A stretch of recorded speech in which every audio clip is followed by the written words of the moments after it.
Ladies and gentlemen, we are back. I know that we love to just trawl through Reddit to find information. That's how we get our news. We have 3 news sources, Yes. okay? We have Reddit, Polygon, of course. Polygon, Yes. and Yong, as we said yesterday. yes. And he actually posted it in the thing yesterday. Yes, So it was good to see you, Yong, yes, thanks for that, buddy. But today, guys, we've actually done our own investigating journalism, and we're going to be putting our Men in Black glasses on because we're about to tell you some really cool shit. And then you're gonna forget about it straight after. That's right.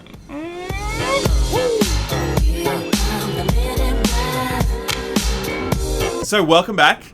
Yesterday we did a video on loot boxes for a change. We've never done a loot box video before, but we thought it'd be a good topic to touch on. We know that all the cool kids are talking about it, so we thought we'd jump on that bandwagon. Yep. We talked about the ESRB and the fact that the ESRB are basically just like put themselves over the barrel and spread their own ass cheeks and said, please, EA/Ubisoft/Activision, fucking go with it, alright? Please, have your way with us, right? We don't care. We've got no interest in protecting the consumer whatsoever. Of course. We're only interested in helping you and making sure that you can sell as many loot boxes as possible. Yep. And for that reason, they've decided not to label loot boxes or do anything about it at all. They're simply applying this label on all the packaging that says in-game purchases, whether it's a subscription, whether it's like honest-to-goodness, fairly priced DLC, or whether it's bullshit loot boxes. It's just all under that one label. Of course it's going to be like that, though, because when they're funded by big publishers like EA, why would they then turn around and make sure that the consumer's protected? Can you imagine a world without EA?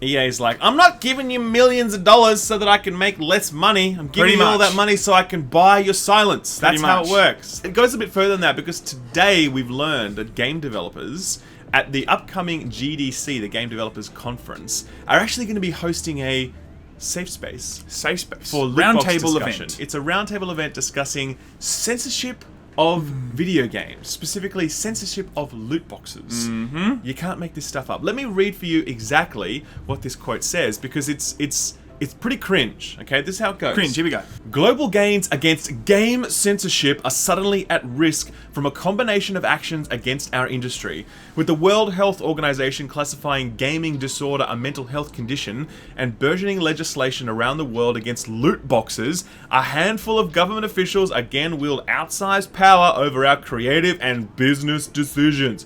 Fuck you. What are developers to do? Question mark. Join us for a discussion on how we can protect our rights. Oh, God. Game developers and allies will get updates on the latest assaults on their self-expression and business rights. Learn about potential implications of recent government changes, find out what has worked in the past, and learn how to protect themselves and their peers. So, gross. Where do we start there? That's disgusting. It's such a I need to have a shower after just saying that. Self-expression and business rights.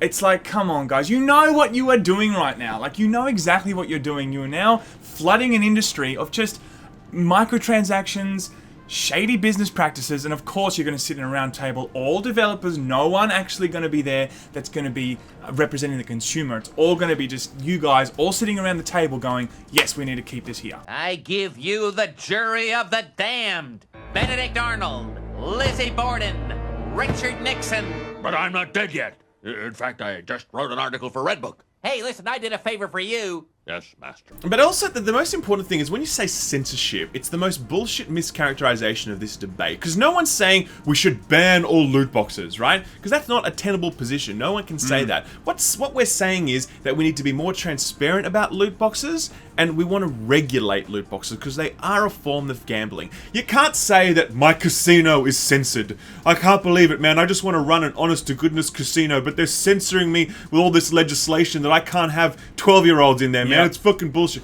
No, okay, that is the wrong way to talk about this, 100%. And it's completely deceptive. So this is when Laymen becomes the detectives, guys, and we do a little bit of research, and we found that, yes, we're going to have a lot of developers there, but we're also going to have someone hosting it. Yes, this guy's name is Daniel Greenberg. Okay, now, Daniel Greenberg is not someone I'd ever heard of before, but if you read his bio on the, page on the GDC, he's apparently a very storied and very experienced individual. So it reads here, Daniel Greenberg's entertainment and educational games have won hundreds of awards and sold millions of copies copies for a wide range of publishers, including Activision Blizzard, Apple, EA, Bethesda, Ubi, and many more. He has had a prominent role in the creation of games for world-class licenses like all this stuff. His gaming and tech articles have appeared in the Washington Post, USA Today. He has lectured on harnessing the engaging power of games at conferences, including GDC, NATO, the International Committee of the Red Cross, SFN Neuroscience, the Center for Disease Control, and the White House. So this dude is a serious dude. And I was like, alright, who is this guy? And why have we never heard of him?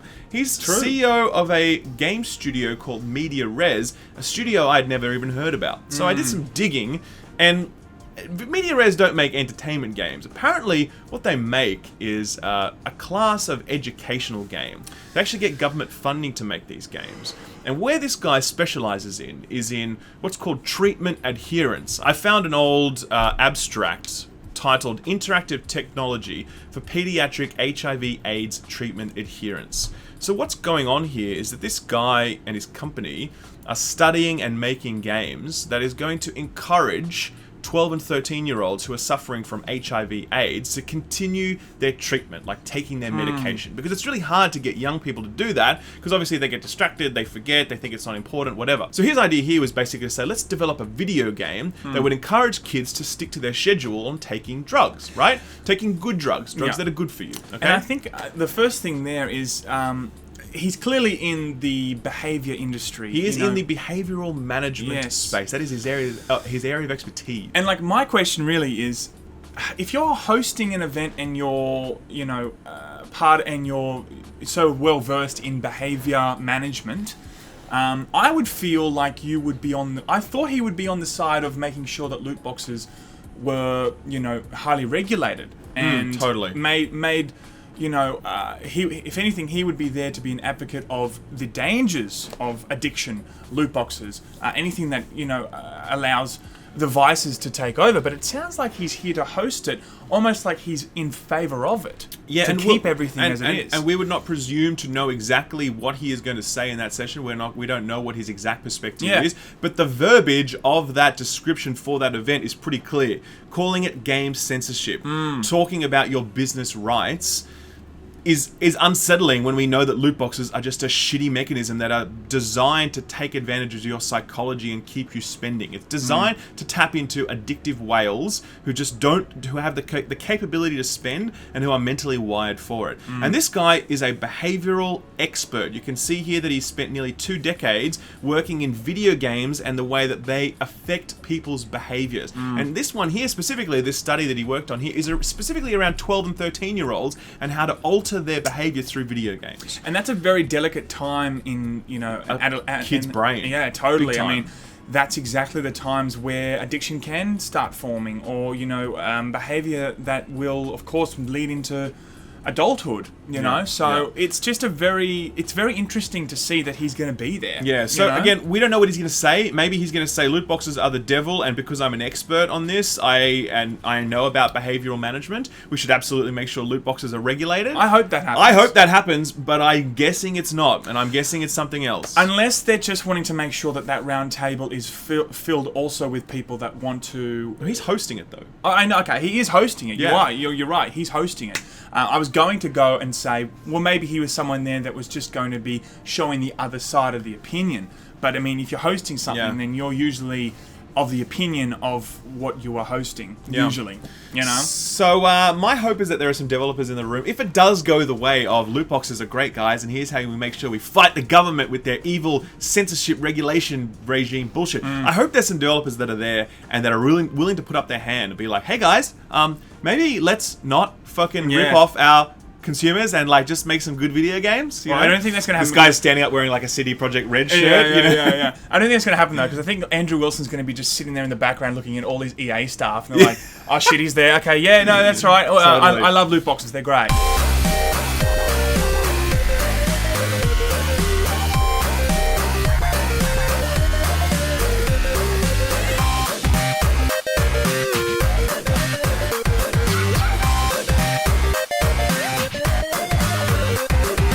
Hey, listen, I did a favor for you.